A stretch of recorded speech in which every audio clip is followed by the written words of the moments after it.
the 42 print. Okay, thank you.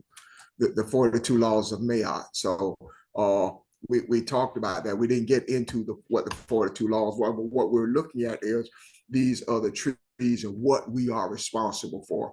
So the other conclusion that we reached is we look at the way we've been taught to look at Genesis and the whole scripture for that matter. We are not a participant. We are standing by on the outside looking at this thing that has happened some many years ago, and we are reading it as a history book. And even to the point where some of it is irrelevant because we either don't understand it or it happened so long ago it could not possibly be touching our lives. And nothing could be further from the truth. So even in the creation story, if you see this thing and you understand that you have been pursuing loving kindness, you've been pursuing harmony in the earth, then that is part of what we are creating. We are creating as we speak. We are creating as we do this. We are creating through our meditations. And not only are we balancing ourselves, but we're bringing balance to the universe as well. So that's kind of a nutshell where we were on yesterday. And if anybody wants to add to that or whatever questions, please feel free.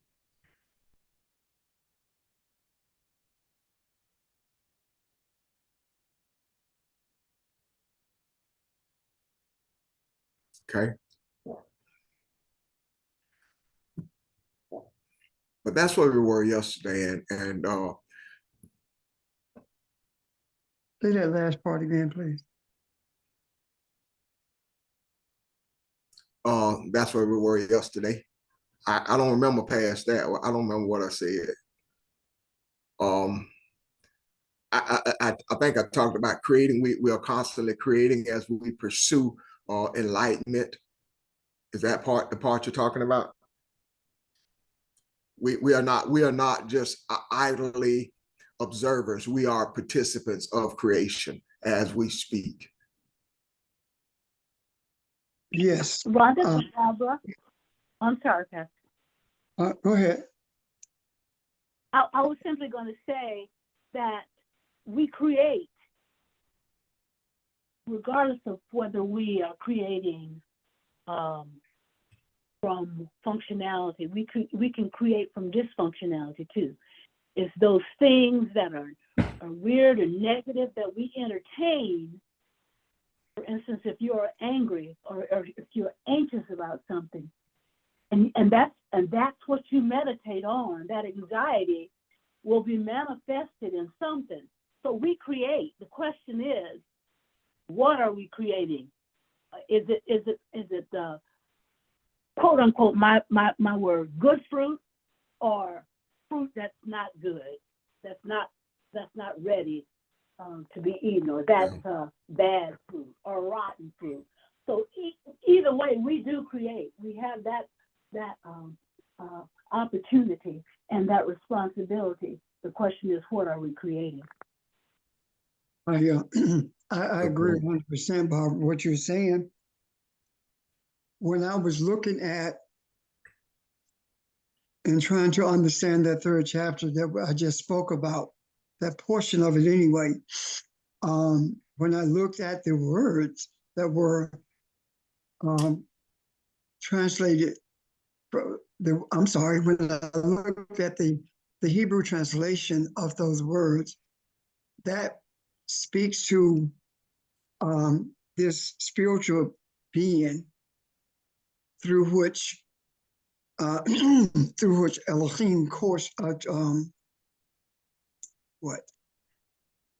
this spiritual being has created an environment, or did create an environment from the beginning. When we look at what actually is said in those verses, it gives us an understanding that undergirds everything that Barbara just said, because when we look at it, what we see is that spiritual entity created the whole environment that he functioned in. in terms of from the moment that it speaks about the tree thingy, eating from the tree forward, that was created. Everything after that was created environmentally by that spiritual entity that we call Adam. So we've always been creators. It's impossible for us to be the image and likeness and not be creators. It's impossible for us to speak and not create. It's impossible for us to observe and not create. When what is that? The particles, nanoparticles that you observe, and each time you observe them, that alters them. You understand what I'm talking about? Anyone? I think so. Yes. Yeah. Okay. Yeah. So everything about us creates. Everything does. And that is the reason we have to be diligent in being continuously aware of what the energy that we have when we see something or say something, or when we observe something, I should say, or when we speak. Because the energy, when you think about it, if you walk into a room, you look at someone's countenance and you can pretty much see whether they're upset, happy, even though they're not smiling. So what is it about your observation that tells you that? It's the energy that's being, that is emanating from the person that you're observing. And I don't mean clinically observing, okay? Yeah.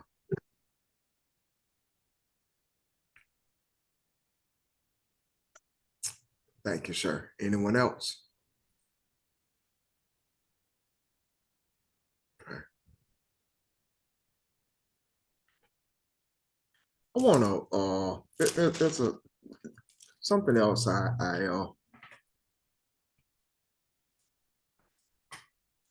another verse here I wanted us to take a look at.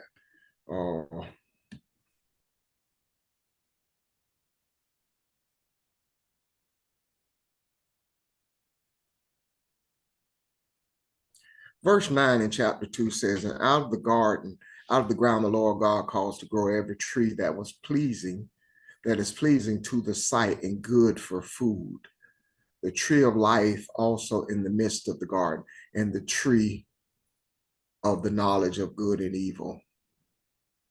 The tree of the knowledge of good and evil, I'm not sure we quite understand yet. Maybe I don't understand yet. I think at one time we talked about a dichotomy, and we look at this tree and we said we I guess been kind of taught this, that one side is bad and one side is good.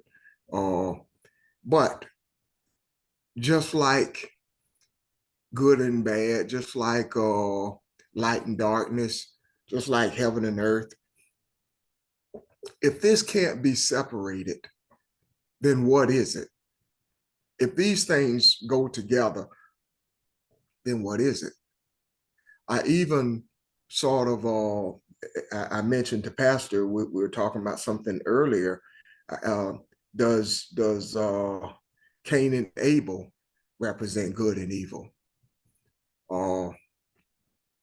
So I think I remember Barb a while back gave an explanation on things that appear to be a dichotomy. At one point, they are a dichotomy because of your mindset of where you are, but in reality, are they really? So I look at this and I think it is something that we've probably can look at from a different perspective, sort of. I'm trying to see how to explain this, what I think I see anyway. Like the dichotomy is, I take 3 verses or the parts of verses out of this book, and because I'm using scripture, I can manipulate people. I can make it sound like it's real, and you start catching on to me. I mean, you start following me, and there's a whole ministry built from that, when it was nothing but me using real verbiage to trap people. So I wonder, is the knowledge of good and evil something like that? The knowledge, to me, talks about a place of intimacy, and you can't have intimacy with, if I see this correctly, you can't have intimacy with one part of it and not have intimacy with the other. So the intimacy of good and evil, can it be that it leads to selfishness and greed? Can it be totally opposite of what we've been talking about? The scriptures, the loving kindness and speaks of a community, and that sort of world that I am one and everything in it is a part of, all we're all the part of the same universe, and you can't love and have forgiveness without sharing that. But if the good and evil, if I see that as being a dichotomy, a separation, the only thing that it separates is me from what is true, what is real. So am I rambling, or does that make sense at all? I just see good and evil as something a little different than what we've always kind of thought it was. This tree, not good and evil, this tree. I honestly think that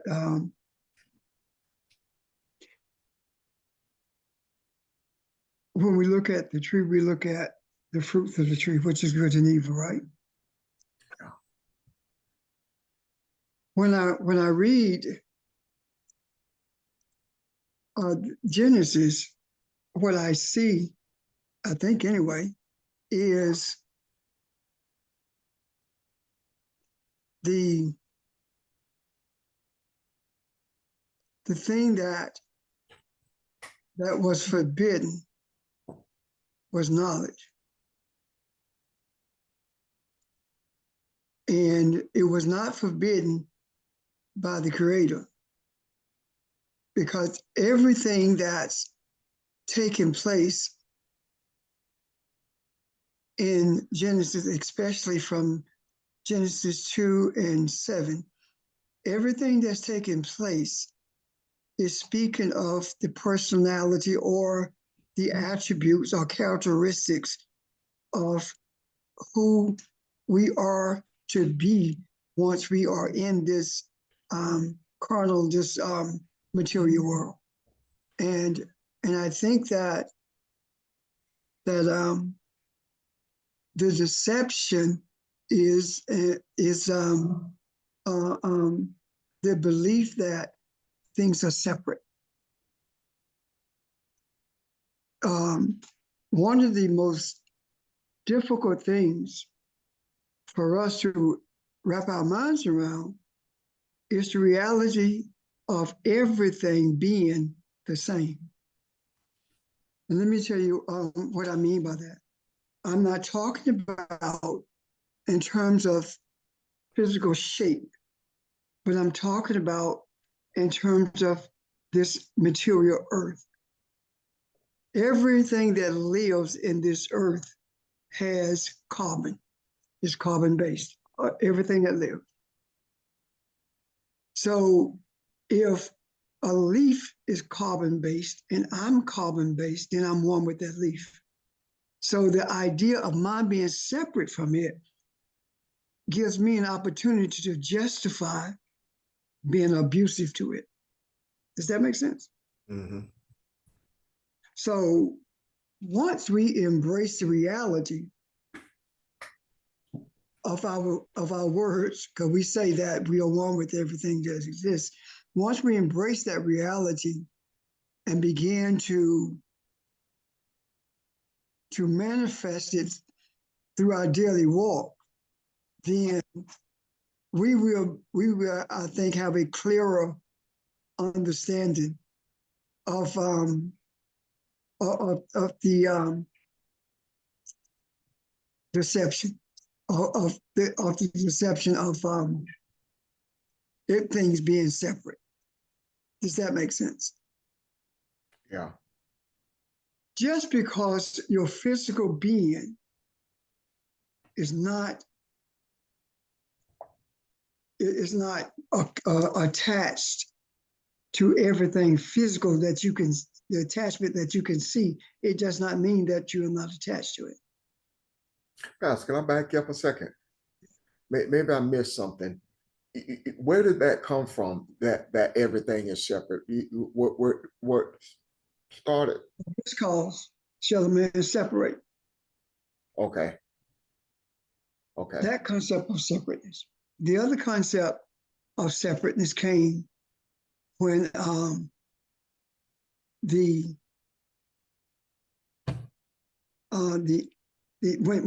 Creator said, "Where art thou, Adam?" What the Creator actually said in the literal translation is, I'm sorry, not that. When Adam said, responded to that and said, what is it? We hid because we're negative, something like that, right? Mm-hmm. That was saying, that was an expression of being ashamed for having separated itself or feeling, experiencing separation from the Creator itself, from the presence of the Creator, not the Creator. An example of that is when we were steeped in religion, we were really in our minds separate from the presence of the Creator, yet we thought we was in that presence based upon what we had been taught about being spiritual. Does that make sense? Mm-hmm. Yeah. So that sense of separateness that we experience gained came into being before there was even a physical being in the earth. That's one of the characteristics. Okay. If that presence, if the belief or feeling that presence is always there, then there would be no free will, and neither will we be in search of ourselves right now. The belief that there is a gulf between quote unquote God and us is really the issue that we have. I'm sorry, that one of the characteristics that we came into this physical body with. And now, before we can know who we are, we have to search for who we think the Creator is. And we have to search for that, not through the doctrines of religion, but through the books that have been left behind that were written by spiritual people. Does that make sense?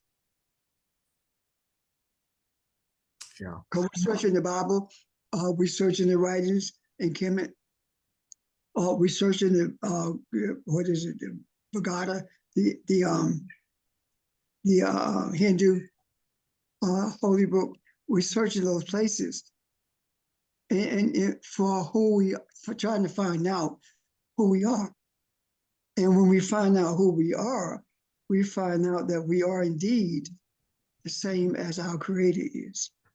And then when we embrace that, that should at give us a sense of understanding that we are not separated from the one who created us, never have been. It's just, it was simply the, maybe I say guilt that the spiritual entity expressed for not adhering to what it was told to do.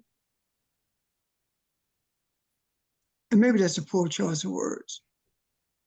And am I rambling? No, not at all.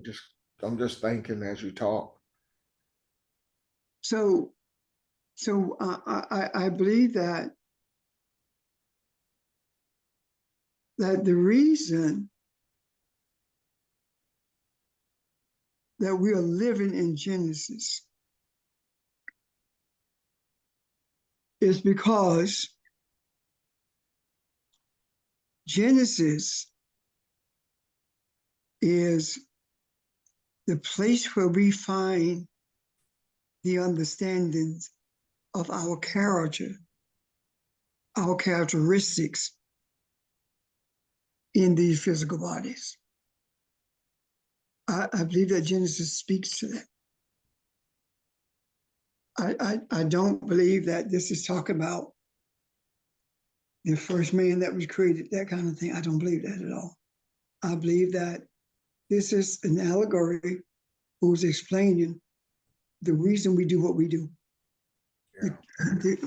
And they are explained by virtue of the characteristics that's being expressed in that story. Any questions or comments about that?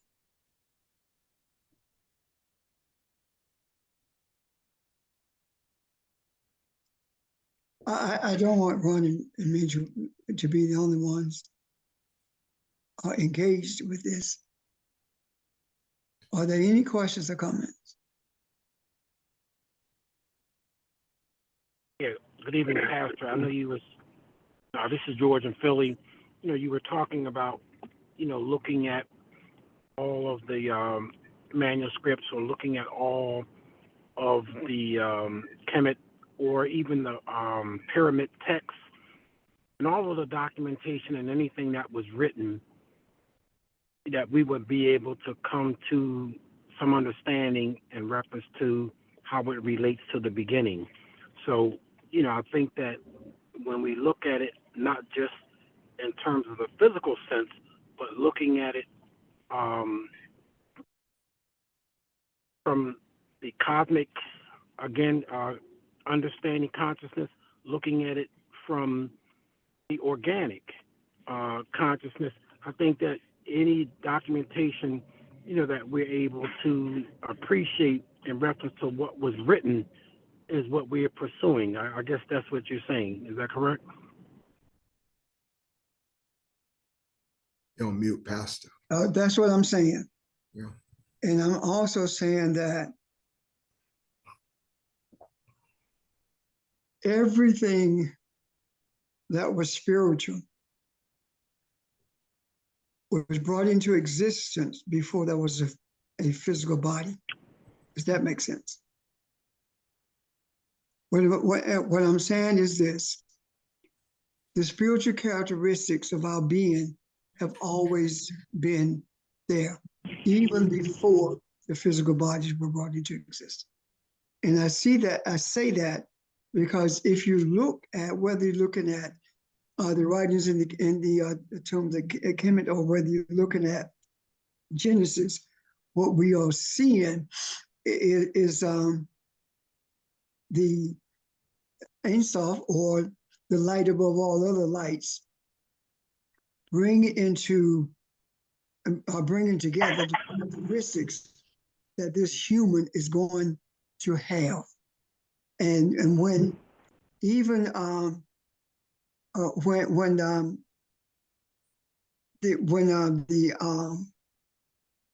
words were said, you have eyes, speaking of the Adam, you have eyes yet you cannot see.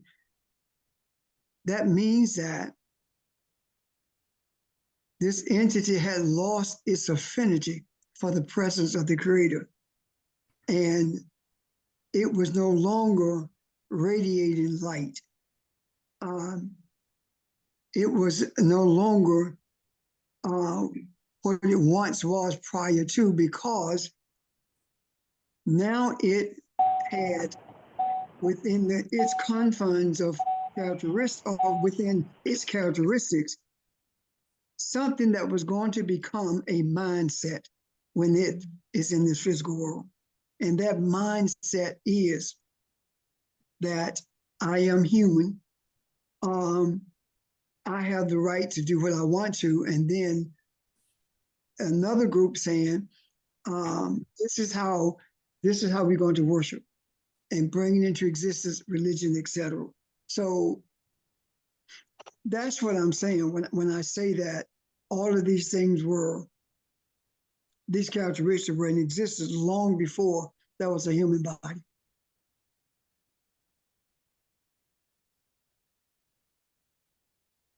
Suppose for a moment that the geologists say that the Earth is billions of years old, right? Suppose for a moment that during that period, before there was a physical universe, there existed all of these spiritual concepts that were being brought together by Ein Sof for the express purpose of bringing into existence Elohim, so that everything, all of these concepts could be manifested in human form. Does that make sense?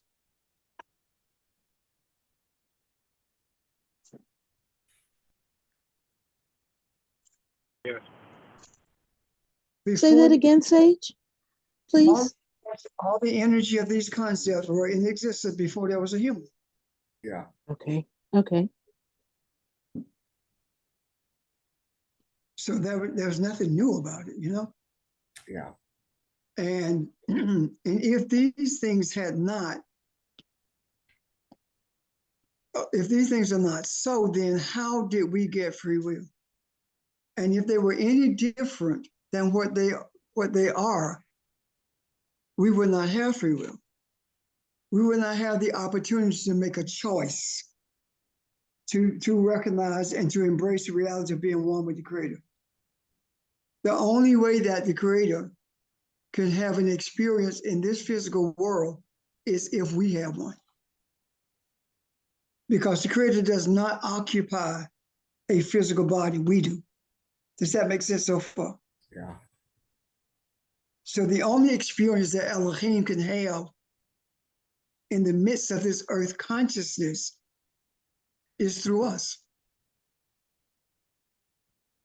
And the whole concept of being the same as or one with, that is truly experienced when we truly experience the spiritual entity that we are. And I'm saying that because it doesn't matter who you are. Every one of us has the same characteristics as did this entity called Adam, because it is the energy force of thought that was placed in these human bodies. Does that make sense? Yeah. The energy of thoughts. And with that comes something else. With this energy of thought,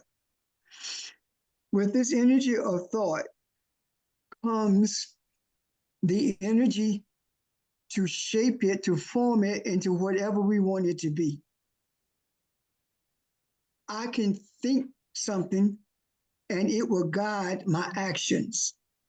Or I can think something and it still guides my action, but I don't do anything about it, because the action for example, if I think something that I'm going to do that's going to harm someone, and then that's the action if I do it. But if I don't do it, that's also an action of refraining from doing it.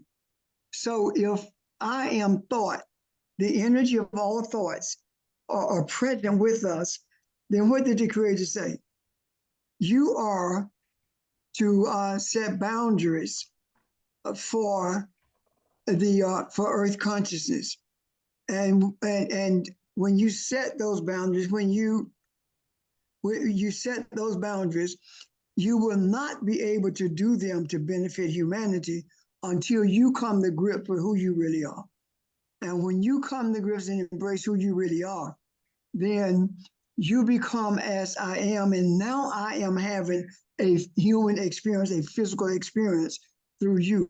In our vernacular, of course, it's not this, but it's a sense of living vicariously through us in this earth realm.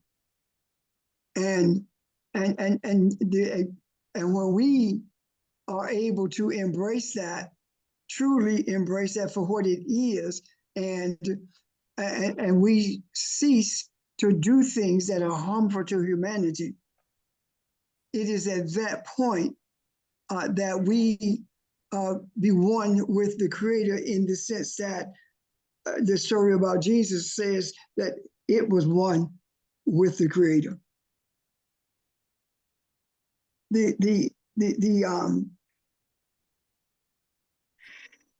manifested concept of as above, so is below, that was a picture painted of what that looks like. And if we read the allegory about what Jesus did in terms of the resurrection and the exiting this earth and coming back with the body at his choice, then what does that look like? The picture's being painted. In Genesis, it's telling you characteristics. On this other end of it, it's telling you that once you become one with, or you are embraced, you are in tune with the essence of who you are, then you will, then as above, so is below. That picture is painted with Jesus resurrecting and going in and out of the earth. Does that make sense so far? Yeah.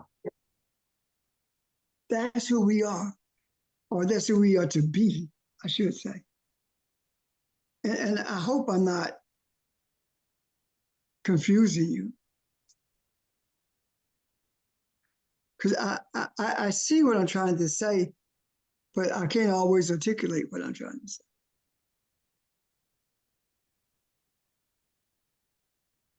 Questions or comments?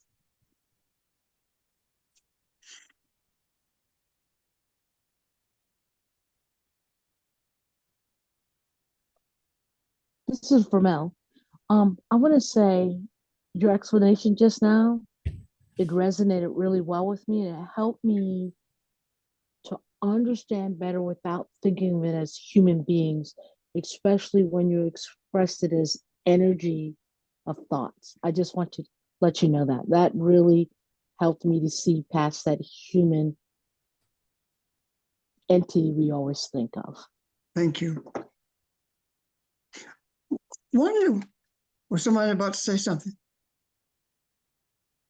One of the things that helped me to recognize that, I said I wasn't going to mention it, but I am. You've heard me say that I sit with my candles and commune with the ancestors. I have 3 candles that I light. And I don't particularly like describing what I do, because I don't want you thinking that just because that's what I do, that you have to do it that way. Just, that's not it at all. But I can look at each one of those flames. If I focus on them, before I focus, you know how the flame is, it's just there, right? But if I focus on them, they begin to flicker real fast. And I thought, at first, I thought it was just an anomaly, until something impressed upon me to do it purposely. And I did. And I did it to each one of them. And then I focused on all of them, and the same thing happened. So what I'm saying is that our gaze, our focus is the energy that influences or has an effect on whatever we're gazing at. And that's simply the energy that's being projected from you. And the you of whom I speak is not my body at all. Because my body does not come into play when I'm communing with the ancestors. It's the spiritual essence of my being. And when that happens, 9 times out of 10, I'm led to see something that I've never seen before. Like this 3rd chapter in Genesis that I've been talking about. This came as a result of my having done that. So what am I projecting when I'm looking at that flame? I'm not projecting thought at all because I'm not thinking about anything. I'm just looking at that flame. So why does it flicker? Because of the energy. Why is that necessary for me to see? Because it helps to undergird the reality of who I am. It's not, I don't need it to prove that I believe it, but it's there to show me or to help me to see the projected energy and the flow of it. Because if we are indeed capable of influencing, thought, whether we are in Santa or whether we are in San Diego or in Sicily, it doesn't matter. We can do that, but the reason we have not been doing that, it's multiple reasons, but the two that I see is we don't believe it, number one. And the second thing is it's dangerous. It's very dangerous.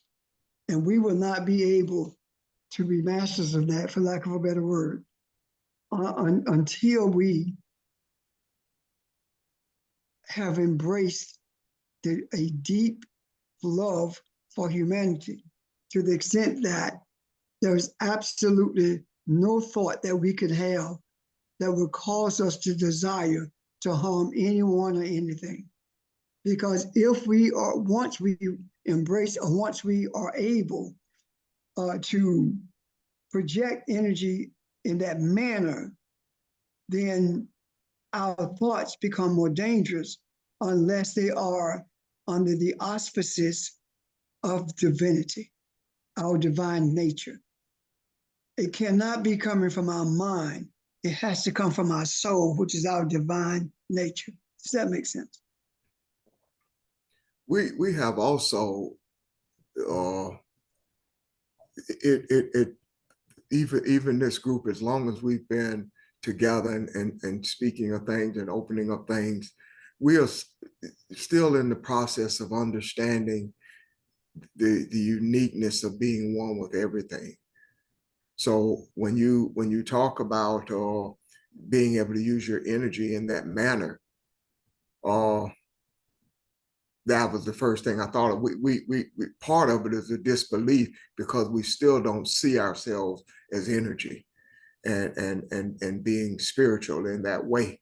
One of the things that I think I see, and I thought about this when you were talking, whether you're talking about the 42 principles of Ma'at, or if you're talking about the commandments, we think about those things, and when you think about this is here, so you memorize them. This is the law. This is what is required of you to be a seeker of truth or whatever.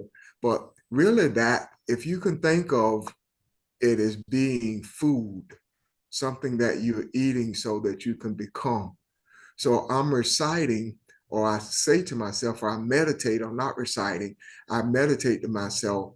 I'm love, and I'm love and I'm forgiveness, and until that becomes a part of me.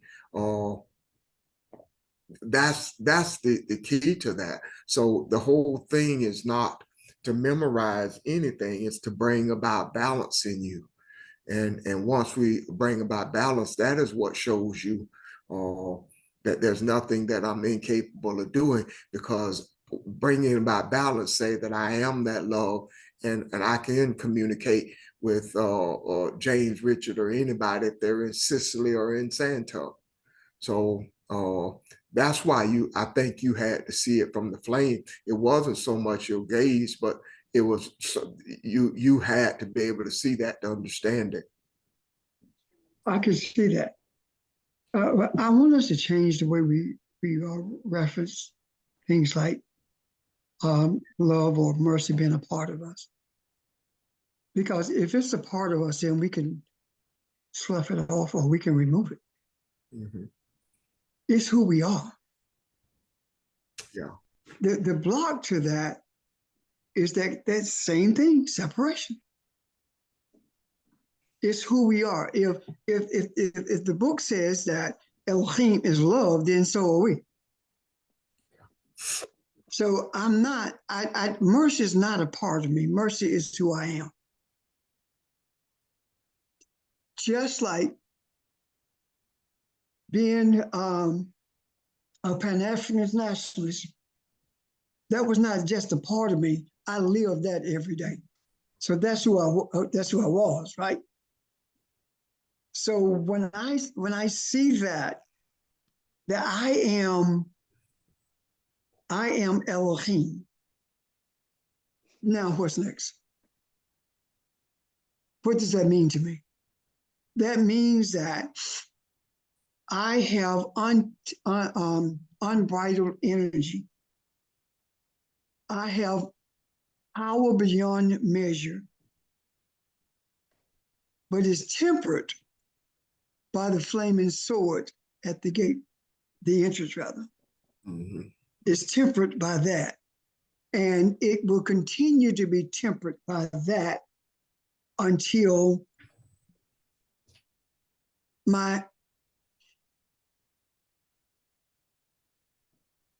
the existence of my being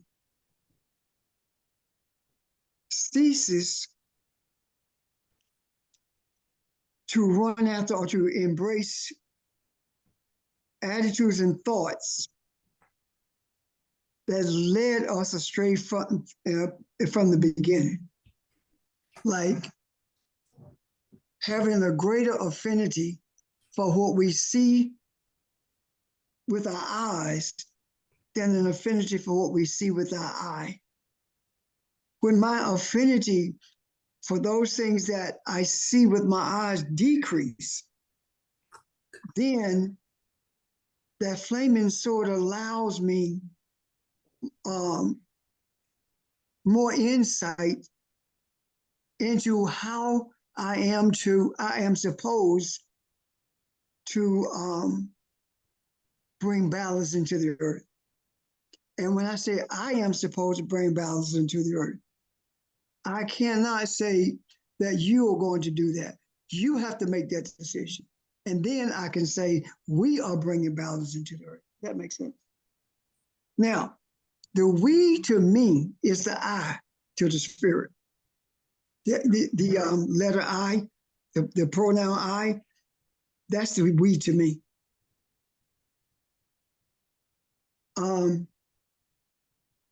Someone said that, recently, someone said that they could not understand how we remember all the stuff that we talk about, and they were referenced in the teachers.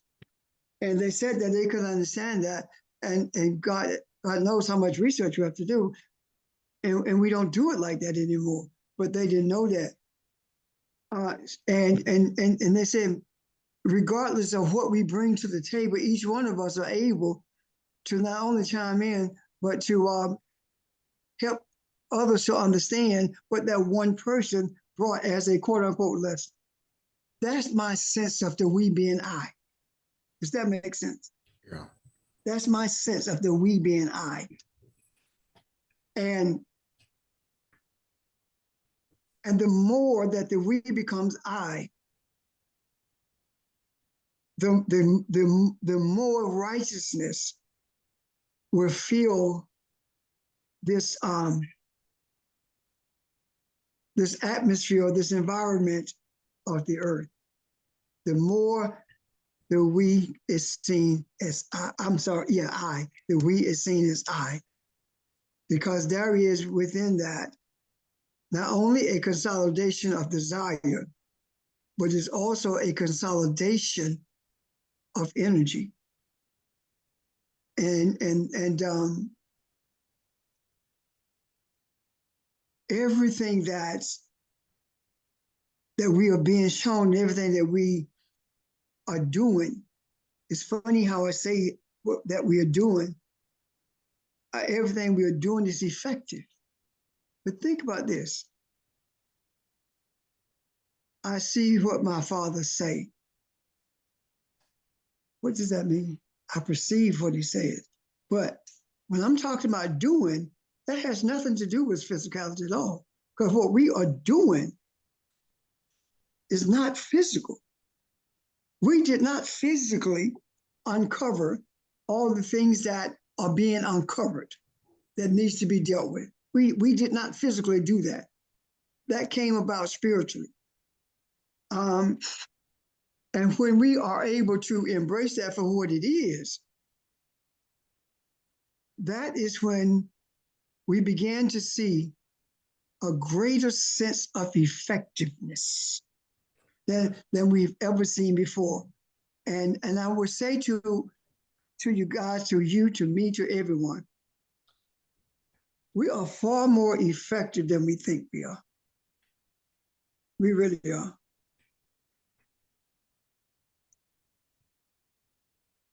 And it's not because we have totally embraced the essence of who we are, because we haven't. We haven't.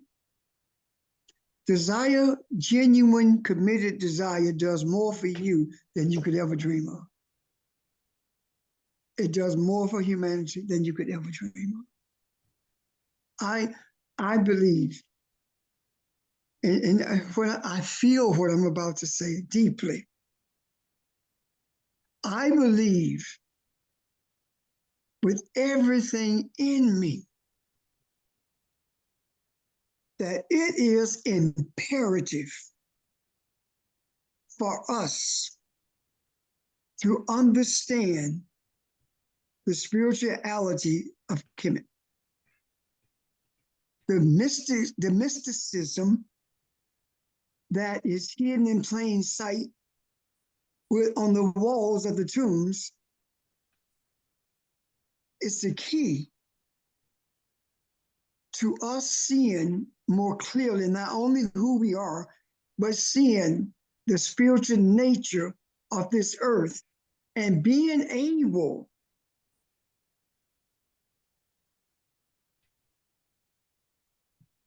to be the burst of energy that results in righteousness. And I'm not talking about self-righteousness. I'm not talking about predetermined projections. I'm not talking about making things the way we want it to be. I'm talking about the type of the burst of energy that Einstein talked about that was like about the size of a quarter and it exploded and the universe came into being. That's the kind of energy I'm talking. And guess what? It does not take the whole world for it to happen. We need to stop projecting. The balance comes when humanity gets balanced. Now, balance comes when we are balanced. Because how can you balance something if you're not balanced? Balance comes when we are balanced. I've had preachers to say to me, "Who do you think you are?" Because of my beliefs and because I talk about who I am. Who do you think you are? I don't think about who I am. I know who I am. So I'm saying to all of us, don't ever think that you know who you are. Know that you know who you are. And when that happens, when we are balanced, the whole world is balanced. And that was the time I would have said this with much trepidation, but not now. I'm not stuttering when I say that.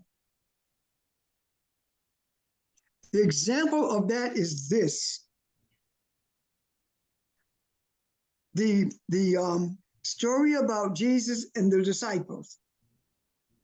That story about Jesus and the disciple is an example of what is. That story is saying no different than the rope with 3 strings. It's the strongest that a rope can ever be. It's saying to us, the disciples with Jesus, that is an example of the change that can be wrought in this earth when you infuse each other with the loving kindness and the power that you are. Jesus taught the disciples. The disciples were not teachers until after after Jesus left the earth, right? That's a story saying that even without the presence of that teacher, they struggled with doing it, yet they became it. What I'm saying is that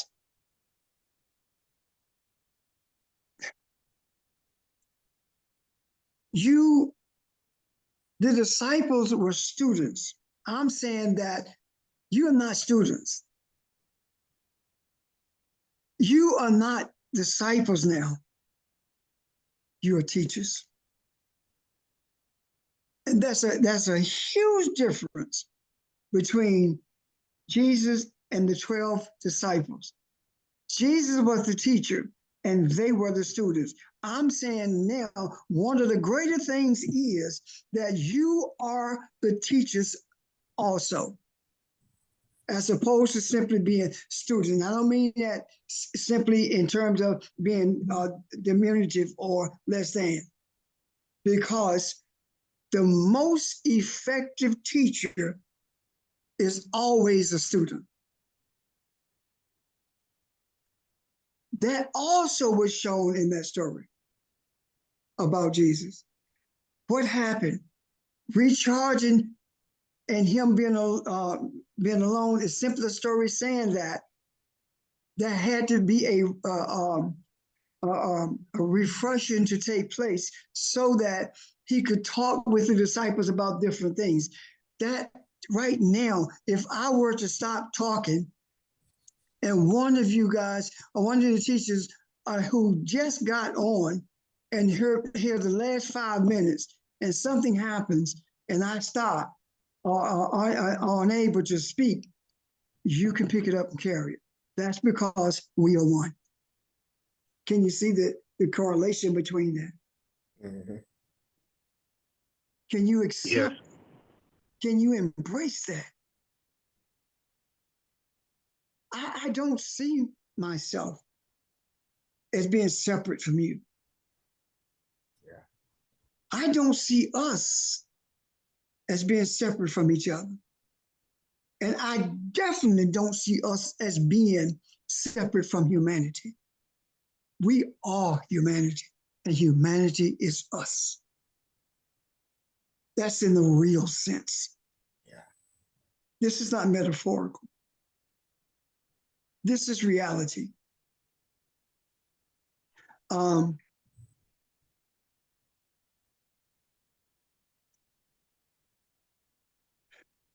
George said to me the other day, or anyway, George said to me that spirituality is reality. Spirituality is the only reality because everything else is an illusion. And he was right. He was right. Because if it is spiritual, it can't be changed. it can't be changed. If it is material, it can be changed. And we see that every single day. So I believe that when we enter into the land of Kemet in our search for the understanding the mysticism, is not going to take us long to see what we have never seen or thought of. It's not going to take us long because we are in a space of quote unquote time that has put humanity on the brink of disaster. We said not on my watch, but we did not know what the impending disaster looked like. We are beginning to see it. When you say that in a few months, that Mexico City can be searching for water because of the drought, that speaks volumes to the brink that we are on. These are not isolated incidents. These are connective incidents. We are the agents, not only of change, but the agents who must be balanced. The earth will not be balanced until we are balanced. I cannot be balanced if you are not balanced, because the we are one. The we is I. Are you able to see that, to embrace that? We are a chain. And if one link in the chain is not balanced, it has an effect on the whole chain. We must be balanced. And our desire for this balance and for the stability of humanity must be desired above anything else in this world that we could ever desire. And this is a hill that I am willing to die on. I have no issues with that at all. As painful as it may be, whatever it takes to move humanity from the brink of disaster, I'm willing to endure it. I'm willing to endure it. I was speaking to someone today, and they said that a song that was in their heart. At the Gate I Know. Are you guys familiar with that song? I'm not. And his mother would be meeting me at the gate I know. Would meet me at the gate I know. Yeah. Suppose that is from the heart of the African, saying that the ancestors are always waiting to meet us at the gate I know. Does that make sense? I do not believe Yes, to me. anyone. Yes, it makes sense to me. Thank you. I don't believe anyone crosses over alone. I don't. I believe the ancestors love us so much until they make sure that you don't have to fumble and stumble to find your way.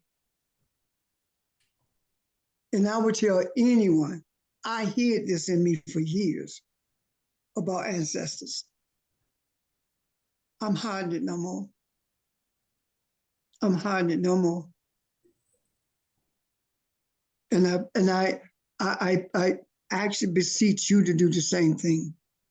You will see that your life will be a lot easier to live you will see that your burdens are not burdens. They are the loads that strengthen you.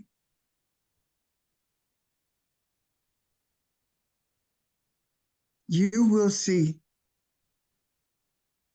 you don't need eyes, you need an eye. Eyes, the reason, let me back up. Regardless of where you go, when people approach the deity, they close their eyes. Why? They bow their head. At least that. Why? There's something in us that tells us these illusions of spiritual distractions interfere with the clarity of your sight. So close your eye. There's something in us that does that. So anyway, I'm done unless there are questions or comments.